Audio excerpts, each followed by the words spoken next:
concept on paper, you definitely got to look at Tilde and PkChris as being like probably the stronger one, because one of the few things that Bayo actually didn't even like in the last game was getting grabbed a lot and kill throws. Ness actually presented a problem for her. In this game, it's just the same.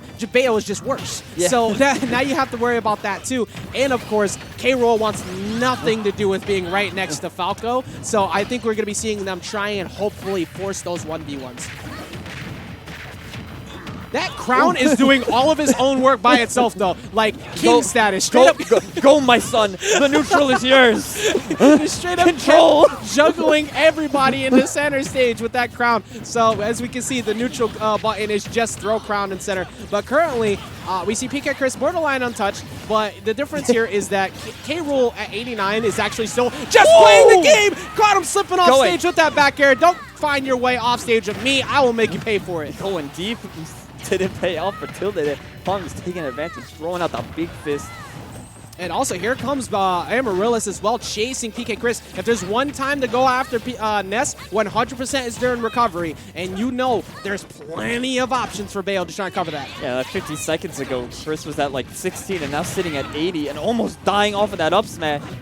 Yeah, this has actually been a very, very like close match so far. You see both of Falco and Bayo being down, and finally the back air finds a KO option for right on Pong, but now it's pretty much on Chris to try and hold on to the stock as long as he can, which I don't think he's going to be able to after getting hit by that nair, and gets covered. Both of them go down for the sake of Pong finding a double kill. Just went off stage and just throwing out every hitbox, hitting both Chris and Tilde out there. Yeah, and then you see as well Chris going down. So now we're back down to an even game once again post that chaos inverse. I know. It wasn't looking too even until then, but Amaryllis made sure it was. That's the beauty in chaotic portion of doubles. Like at any given point in time, people's stocks can just explode. And as you can see right now, there's a potential for that. But PK Flash going up there trying to stop all of the ABK combos from Amaryllis to put Tilde on the ground. Amaryllis able to fight his way off stage. The crown just reflecting it, just like, all right, now it's my turn to use the crown to hold down the neutral. Yeah, that reflector is very good for stopping all of that. And the jump call out from Tilde as well. Gonna catch that back air.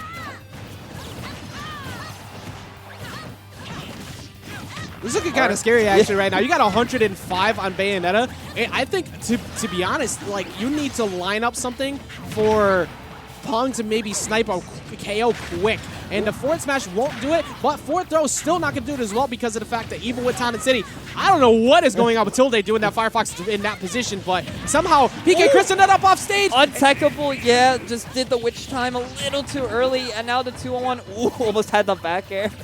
This is exactly what the big characters don't want to be. Pretty much sandwiched between these two characters. Both of them just demolished them for existing. The combos that are going to happen here, pretty much done. You tries to find the back air, doesn't even need it. That just get the simple up tilt back air for Falco. We don't need to do anything fancy. He's in the range. We got this. You see, remember before when we had to cut away to Pong and Amaryllis, they were like, yo, we nice like. Yeah. When they cut away to PkChris until they're like, yo, we got the K-Rool at the end. It was free. Pong looked lost. Like his soul just got ripped away from him. Like, yo, he needs to recover that soul real quick. You got another game. Well, true. We got another game on board here. I believe this is best of 3s for the winner's semi. So you got like pretty much only one more game to figure it out. And if you're K-Rool there, like, it's so hard to play separation because when you're in a 2v1, you want to constantly be looking behind you and constantly throwing out hitboxes, but K-Rool's pretty committal on all of his hitboxes, and you can't throw out Crown there because there's a potential of Falco just reflecting it. Yeah. So that removes some pretty good crowd control that you had before. It's a very scary move, Crown, just able to cover space so well. But, like, being able to reflect it, huge for Falco. Like, it did come into play very early on in that game, too, just, like, cleared out both Amaryllis and Pong, so... Yeah, let's see how things go here in game number 2. No character switches up. No point, to be honest. We don't need to. Yeah, I don't think so at all. It wasn't about the characters. It was about the composition of where they went on their plays. A lot of times people just want to switch up their characters because they believe the character was the mistake. It's like, no, sometimes you were just out of position, and we're going to be seeing them switch position right back to the stage we saw before with Kalos. Yeah, a bit more flat space to move around on the ground, not having to worry about the platforms too much, except at the ledge. Oh my God, Chaos inbound. Just low percents early on. Everybody just swinging. That's a lot of quick damage. Everybody around the 20% range right now. Yeah, we all got good buttons. It's all right. We can swing. Yeah, crazy that K-Rool's actually got good buttons now. But especially here in doubles where he can kind of just throw out that falling there as a good combo break option. And almost catches the air dodge in. Tries to catch two of them there with that back air. Trying to keep Tilde boxed out. But instead, the get-up attack is actually going to put Amaryllis off stage. Yeah, but Amaryllis finally able to get back on. Opts to go to the platform here. Gets the falling fair. I'm curious to see what the center point focus is going to be for like the green team, right? Because they definitely were perfectly content with. Oh my God, PkChris and 3 PK flashes off stage. Stalling. Boy does not want to get back to stage. Getting hit by that back air though. Tilde able to break through with the fair though, putting Pong off. That was so like brave because he was directly in front of Tilde, where he was like walking up to him and then immediately converted to going backwards at PkChris. Caught him kind of off guard. As you see right now, both of them. Yeah, both Chris and Tilde putting pressure on Amaryllis now after hitting Pong off stage. I like what Amaryllis did there too. They realized that they're at a pretty like bad spot, so he decided to go behind Pong, where he threw the crown out so he could get stage positioning and kind of reset. We're just gonna interrupt that fair with the witch twist.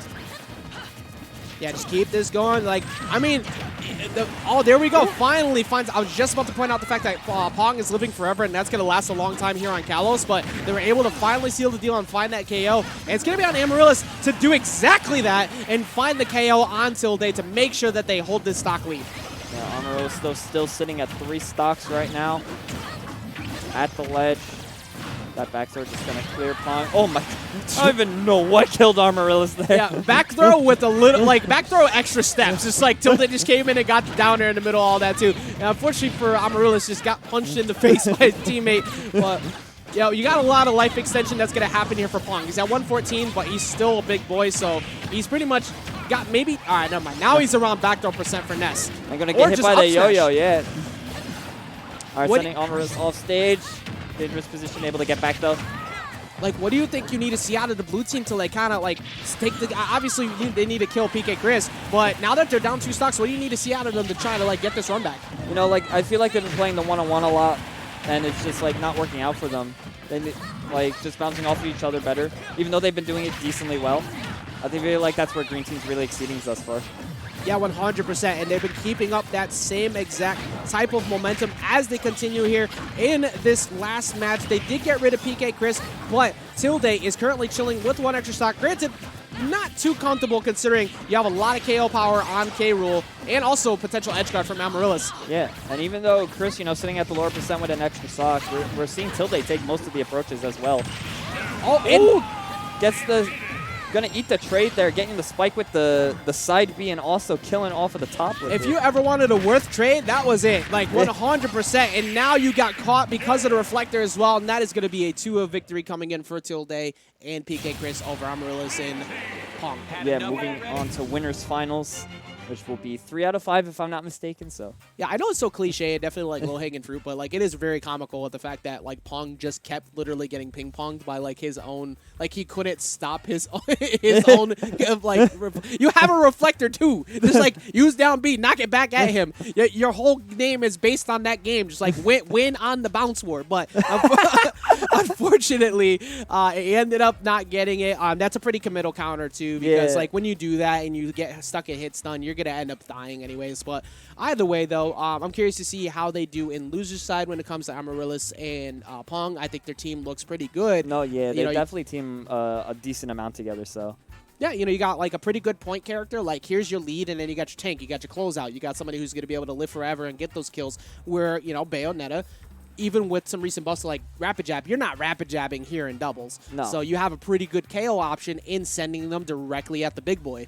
But with the 2 characters that are really good at not only punishing people for overcommitting, like way too many ABKs, but also really big characters like K-Rool, I think just team composition worked out in favor of Tilde and PkChris here. yeah, but looks like we got our next set already sitting down. Oh, They're here. Oh, They're boy. here. Yes, sir. All right, so we got to talk about these menaces. Yes, so we got the two CT boys coming in, the ones that drove up here today. We got Ling Ling, who everybody knows, a Peach extraordinaire, has been around since the Brawl days. Played DDD back then, but they took away the back air, so he had to leave. But oh my God, imagine DDD back air in this game. I mean, from Brawl, there'll be a lot more DDD players, but